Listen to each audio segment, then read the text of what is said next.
ក្នុងនេះមានប្រាក់1លានដុល្លារ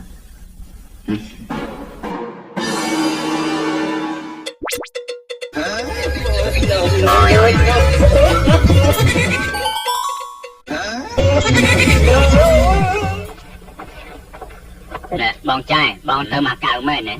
ទៅត្រូវតែទៅតែទោះជាយ៉ាងណាលបងកម្លាំងលើកច្រាំងជាមួយគេអសោះណាបានហើយយើងនៅក្នុងកប៉ាល់ពេលដែលបញ្ចប់កិច្ចការយើងត្រូវឡើងទៅជប់លៀងតែម្ដងមានស៊ីមានថប់តែគ្មានស្រី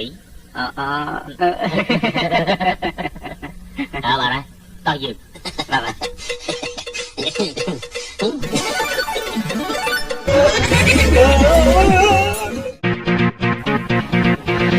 ថ្ងៃក្រោយខ្ញុំត្រូវតែខិតខំរៀនសូត្រពីបងចែហើយ